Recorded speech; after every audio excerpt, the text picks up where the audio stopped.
And one morning, my boss was up there, and he said, Sam, why aren't you down taking the V12 test? And I sort of, stumble around, and I said, oh, you mean the officer training program, right? He said, yes. I said, well, sir, do you realize there are no black officers in the Navy today? And I personally don't think there's going to be any anytime soon. He just said, get your ass down and take the test. And I went down and took the test, and I was one of 3 people to pass it. And several months later, I got word that I was being sent to college, and which college did I want to go to? And I thought of that one long and hard, and I just said, no choice. I didn't know of any colleges except for black colleges that I could attend. And black colleges didn't have V12 units. I thought about the University of Richmond. No. Then I said, well, they'll pick as good a school as I can.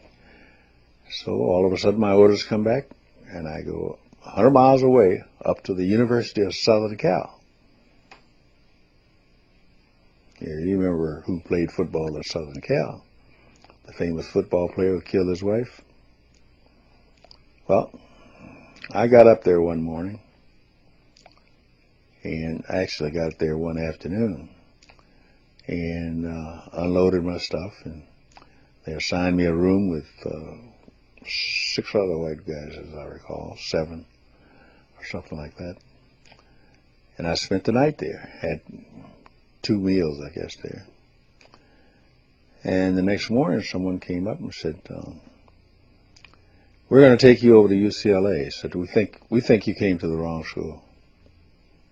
Okay.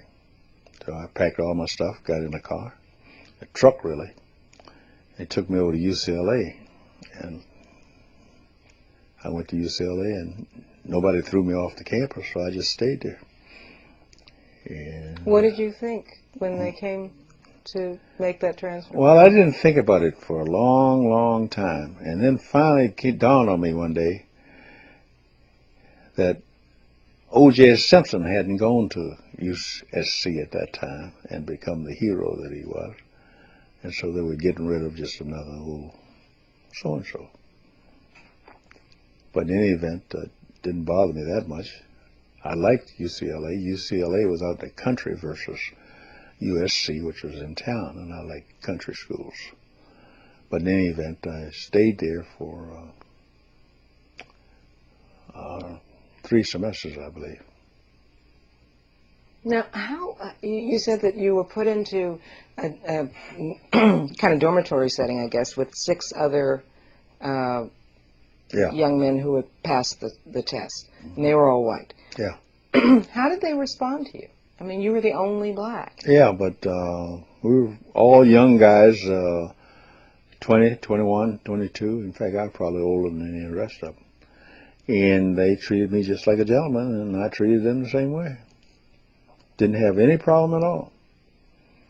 In fact, I was shocked when I went to UCLA, and they assigned me a room. They assigned me to a room in a basement next door to Peck's Bad Boy.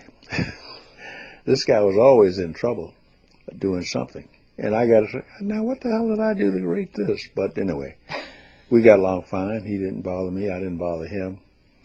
One day he, as I recall, turned the water on in my shower and left it going for 24 hours. And of course the place was flooded when I got back. So the next week I flooded his place. We got along fine. I didn't have any problem. Now, tell me about the kind of psychological transition that you, as a young black man, had to make from dealing with white folk in terms of the way you were raised, to stay away from them. They're trouble, they're this, that, and the other thing. Next thing, you're in this environment where you have some contact with them, but in a definite lower position, and the authority is really clear. And then you're in this sort of equal position where you're actually living together. Mm-hmm. Well, I didn't have any problem with that at all.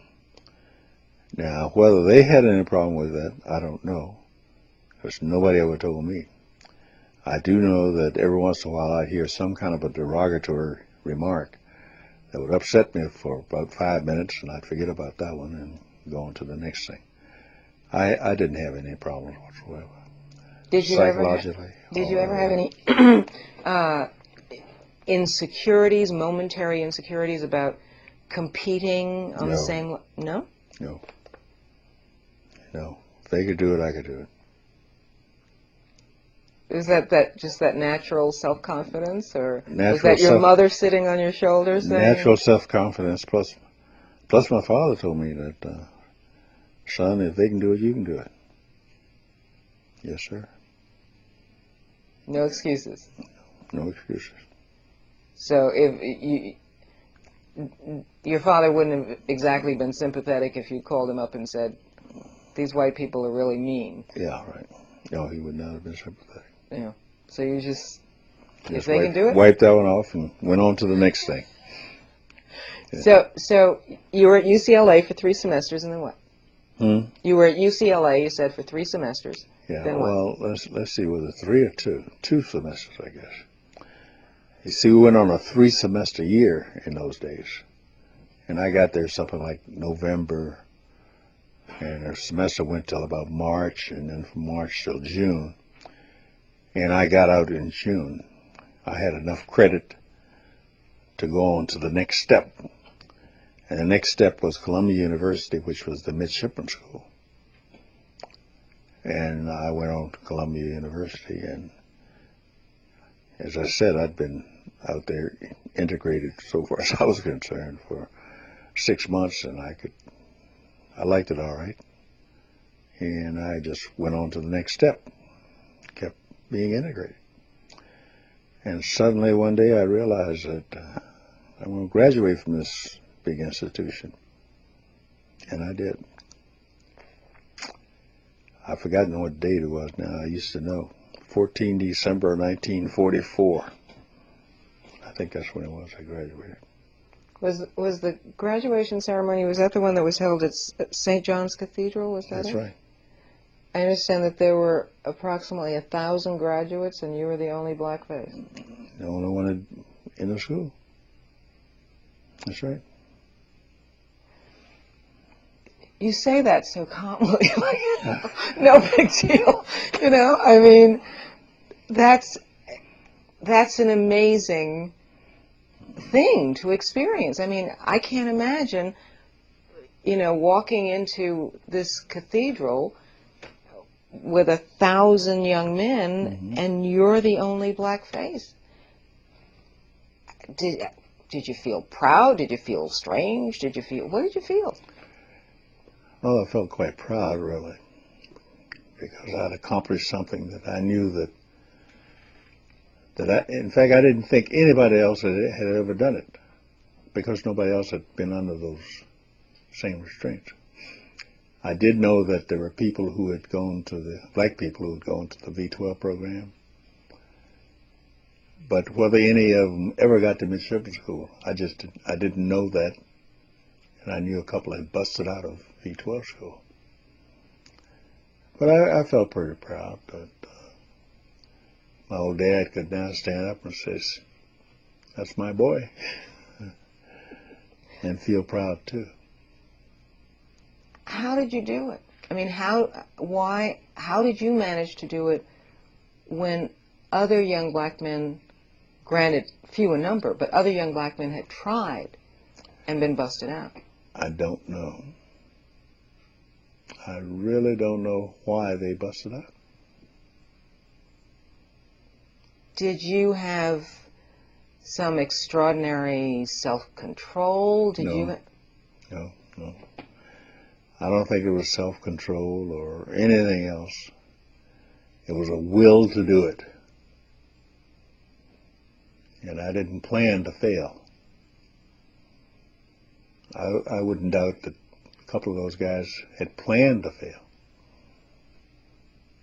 Really? Why do you think I that? don't know. That they just didn't want the stress or the responsibility, or Could have been that.